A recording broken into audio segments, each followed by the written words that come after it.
Ben Carson's position on the minimum wage is a bit hard to understand because it seems to change every single month, and it's wrapped in a circle of lies. So we're going to work through some of that right now and try to figure out what's true and what's not true when it comes to the minimum wage. So first of all, just to catch you up on Ben Carson, here he is in May of this year. You can get as much or more on government assistance as you can by working a minimum wage job. I don't necessarily blame people for saying, I can stay at home, and I can make this money, or I can go and work this little chicken job that doesn't have many benefits. However, recognize that if you go and take that chicken job, you gain skills. And what about minimum wage? I think probably it should be higher than that. Oh, good, it should be higher. So raise it. Okay. I want to get to the substance of what they're talking about, but it's incredible how out of touch CNBC is, right? Because they're talking about the poorest people in the country who are making minimum wage, people who might have families that they can't provide for, can't provide food for, and they're sitting there like, what about these fucking poor people? Should we pay them more? What do you think? What about that chicken job? Shouldn't they work that chicken job? By the way, CNBC reporter, calm down with whatever the fuck you're eating. What was that? It's like this huge mountain of macaroni and cheese or something. I don't know. I'm so glad that you noticed that because I didn't even really think about the environment. It's like, let's get a fancy restaurant, and then let's shut down the whole thing. It'll just be us. Fuck all their profits. We'll pay it, whatever. We get so much money. But yeah, and also, by the way, the tone of Ben Carson, when you work that chicken job, you get skills. I never thought about the fact that on-the-job training actually helps out. You had to reveal it to me. So that was his position then. Here he is just last night. So, sir, just to be clear, you would not raise it? I would not raise it. Okay, so now granted, people can evolve from May to then. That's like 7 months, something like that. I get that if you were in high school or if you're in college, you probably evolve your political philosophy a lot. He's an old man. He should have an idea already about the minimum wage. And by the way, we're skipping over the fact that halfway through that period between May and now, he set up what he said would be a two-tiered system of minimum wage. We'll raise one, but not the other. Apparently preparing to jettison the whole thing and then not raise any of them. Now, where it gets a bit troublesome, I think, is that in his answer, he focused on the African-American community. He said, speaking about the minimum wage, it's particularly a problem in the black community. Only 19.8% of black teenagers have a job who are looking for one. You know that, and that's because of those high wages. If you lower those wages, that comes down. Now, if it seems crazy that only less than 1 in 5 black teenagers who are looking for a job have one, that's because that is crazy and he made it up. The actual unemployment figure for black teens was 20.7%, nowhere near the 80.2% rate Carson claimed. So he was only off by 4 times. So his number was flipped. It was totally flipped. The number, right. It's complicated numbers, like which way is good, which way is bad, I don't know. Look, he definitely mentioned the unemployment rate of black teenagers on purpose. He loves giving those questionable white conservatives the ammo they need to attack black communities, And look, maybe his intention wasn't to attack the black community, but I don't think it was a mistake that he brought up black teenagers. And by the way, you think wages are too high? You think wages are too high, and that's the reason why so many black kids are unemployed? Are you crazy right now? Yeah. I mean... And that's what Trump said at the debate last night, and that, in case you thought it was a mistake, when he said taxes are too high, wages are too high, not that they would be too high, that they are too high, then today he went on Morning Joe and repeated, wages are too high. Well, that's $7.25 an hour. You're living high off the hog, right? Where do you put all the money? Where do you it's just put falling it? out of your You got pockets those private as you're running down the street. Yeah. I mean, look, and I can't fit a lot of money in my car because it's a 2-seater. It's a sports car because I work a minimum wage job. So what can I say? But no, that's their position now. And not so much Ben Carson. He generally has a religious segment of the population that's supporting him. But Trump, it's dumb, poor white people who have every right to be involved in politics, obviously. I grew up amongst dumb, white, poor people.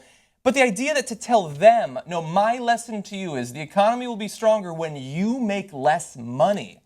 and he's only going to improve in the polls. Well, Republicans have a point, okay? The issue is overregulation. So if we just step back and actually get rid of minimum wage, these corporations will do the right thing. Yes. Okay? They will decide on their own, because of free market forces, that it's better to pay your employees a living wage instead of a minimum wage. That's the way it works. Yeah. Except that's not the way it works. Yeah. Okay? When you take a look at the income inequality, okay, of the highest earners, the CEOs, the heads of these companies, and their employees, it's a huge disparity, okay? Yeah. When you're making millions upon millions of dollars in bonuses alone every year, how are you going to make the argument that raising the minimum wage is going to hurt your business to the point that you're going to have to, close up shop, or you're going to have to fire people? These are just greedy individuals who need to be regulated. But unfortunately, you have these politicians who, again, are bought off by these corporations, who will be their mouthpieces, and it drives me insane. Yeah.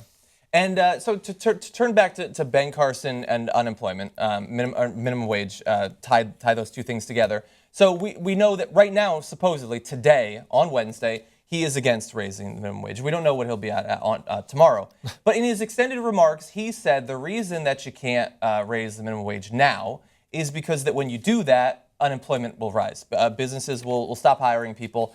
As if that's not something that has been studied, that no one's ever looked into the link between raising the minimum wage and unemployment. So thankfully, PolitiFact is one of the groups that went over that research and found that if you look at the 12-month period following every minimum wage hike since 1978, joblessness did rise on 7 of those 12 occasions, but it fell on 4 occasions. In addition, it's not at all clear that a minimum wage hike was the primary culprit for the periods in which joblessness rose, since those periods also coincided with broader recessions in the economy. Unemployment tends to rise during recessions.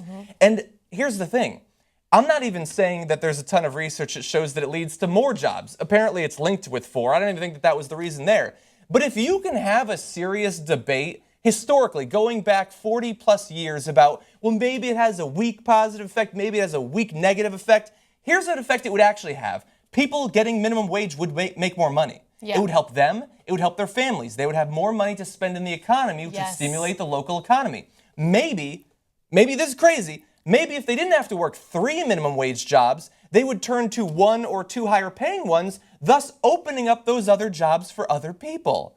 But that's crazy. That's just my opinion and 40 years of economic statistics. I mean, just think about the fact that if you're having a hard time providing for your family, then you have no disposable income. You're not going to be able to go out there and buy things and stimulate the economy. Remember, George W. Bush and Barack Obama both had a stimulus package where they gave Americans money. Now, Bush did it in one large sum, but it didn't really help because a lot of Americans were facing credit card debt, or they were worried about defaulting on their mortgages, so they used the money for that, okay? So it did nothing. With Obama, it was a little bit of money per paycheck, but it was such a tiny amount of money, it had no real impact on the economy, okay? The way you stimulate the economy is you ensure that people are making a living wage. And right now, people are not making a living wage, which is why people who work for companies like Walmart will work 40 hours a week, still not make enough to pay for their bills, and then they have to rely on governmental assistance, which is corporate welfare. We are subsidizing these employees, okay? Yeah. And so when you really delve into the details about all of this stuff,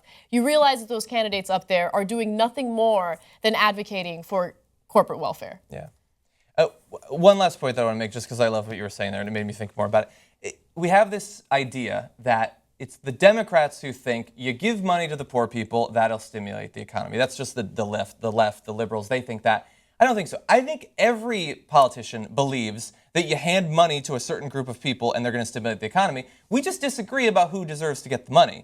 And we disagree on the facts of what they'll actually do with that money. So I believe, based on objective fact, what seems like an economic analysis of multiple decades, and my own personal experience, that if you give poor people money, they will spend it because they need to, and because they want to, because they're poor. And like if Cenk and TYT gave me $10,000 more, I would find something to spend that $10,000 on. Right. It would barely even heat up my pocket before I was spending it. TYT needs to stimulate the economy, I'm just saying. Exactly. Yep. The Republicans believe you should give all that money to the wealthiest people in the country. Flood them with money, and then they will trickle it down all over your foreheads. The problem is that we've tried that multiple times in this country, and it doesn't actually work. They don't desperately need to spend $10,000 on Amazon tonight. They want to put it in their bank account, or they put it overseas in another country. It doesn't actually stimulate the economy. We all have the same strategy. We just use it in different ways, and it has different outcomes. And that's why the flat tax is such a sort of a misnomer. Well, no, it's not a misnomer. It's flat and it's simple. And the reason, and it will help us get rid of the IRS, and it will make everything. Yeah. Well, the reason that the IRS and the taxation is an issue is not because of the different stratas of tax. That's the first kind of mistake that's inherent in that argument. But it's the fact that the flat tax system makes it fairer for everybody, and that's just more so. And whatever it is, it's 10%, if it's 14.5%, whatever it is. But it's always a lower. Clearly, it's a low, and again, that is because if you're making 10,000 and it's a 10%, then it's 100. And if I'm only making 100 and it's 10%, then it's 10. That still leaves you with a balance which is significantly higher than mine. And picking up on what you're saying, my money is going to pay for my essentials. Yours is going on your fancy Amazon purchases. Right. So they again, are fancy. Well, you don't know where my imagination's going, because you can buy some pretty rad stuff on Amazon. But no, I mean, so it's part and parcel of that, because it is a very seductive argument when you hear it, and they present it in a very seductive way. So, it's so simple. It does sound. Why are we making life so hard for ourselves? Maybe we are over. I would like to pay less tax. I would. Who wouldn't? But when you delve in, you don't even have to delve into it. You scratch the surface. Right. You recognise. Yeah. As I said, and it's part of that. It's part of that package of really screwing it down on the most vulnerable people. Thank you. Yeah. And that's what government is there. It's not why government, but that's one of the key criteria, key rationales for having democratic government. Yeah. It's to not have that happen. It's to give those people a voice. It's to give those people representation. It's to enfranchise the disenfranchised. Because really, who cares about the poorest of the poor? Yeah. No one does, right? Nobody cares about them, but the government should. That's why the government's there. At least that's what. And that doesn't mean that I'm an advocate of socialism, because if you look at any of the stuff that I ever do, I'm certainly not. Mm-hmm. So I'm not going down that road. But my view is that the government is there to help those people and to provide those people that, not that they can't help themselves, but that it's about having a civilized society. Yeah. Mm-hmm. And it's the cornerstone of that.